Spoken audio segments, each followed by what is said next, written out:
If I ever lied to my teacher, I witnessed the backside of a ruler coming down hard and fast on my little white knuckles. That's a ruler.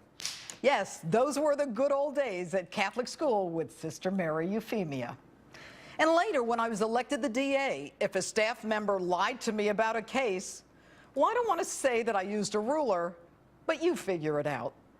And when I was a judge, if a lawyer or a defendant lied to me, they went directly to jail.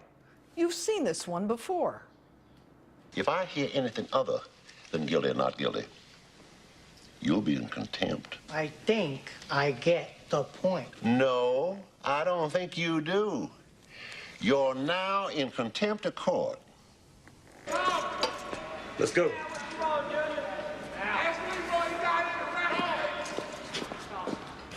Truth is paramount. It is essential in an orderly society.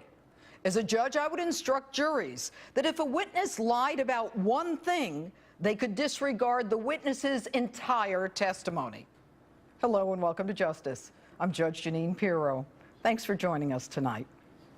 This week, after Jay Carney said it was the Obama White House that made the decision to stop those White House tours, President Obama, in an interview with ABC's George Stephanopoulos, said that he never made the decision to close his house. The White House made the decision that we would unfortunately have to temporarily suspend these tours. This was not a decision that went up to the White House, but what the Secret Service explained to us was that they're going to have to furlough some folks. And get this, after the president said it wasn't him and blamed the Secret Service, Carney still comes out and says that it was the Obama White House that made the call. The Secret Service made the decision about its budget and to withdraw personnel from tours. Right. And then you said we had to cancel the tours.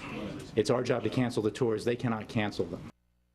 But it's not the first time the White House hasn't been totally honest with the American people. Just last week on the release of illegal aliens. As ICE made clear yesterday, the agency released these low-risk, non-criminal detainees under a less expensive form of monitoring. This step affected a few hundred detainees, as you know, out of the over 30,000 currently in ICE detention. And yet this week, the director of ICE testified before Congress it wasn't a few hundred. It was really over 2,200. I guess I wasn't wrong last week when I told you the same thing before the ICE director even admitted it. In the last 2 weeks, the Obama administration has opened its jails to release more than 2,000 criminal illegal aliens. That's what I said, 2,000 criminal illegal aliens.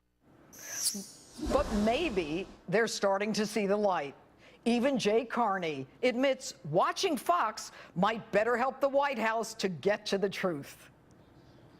I appreciate it. I just don't even, I'm not familiar with the story. I should have been watching Fox earlier.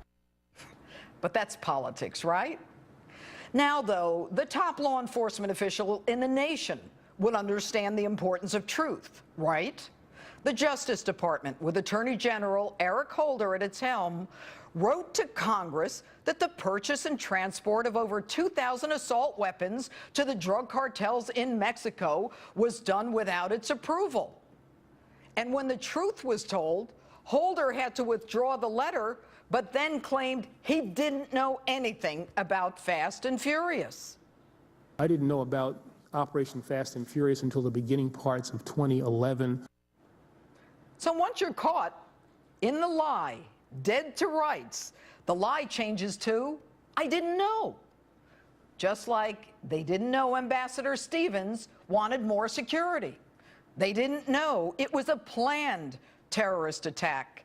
And they didn't have time during those 8 hours to protect our men on the ground. They just didn't know. I was not personally aware of any request. We did not know. And it was really over before, we had the opportunity to really know what was happening. What difference at this point does it make? So they didn't know, or they just don't care. And if you can't lie and you can't say you don't know, then you do that old Washington two-step, it's not what it seems. And by the way, If any of you are worried about the economy, don't worry. Be happy.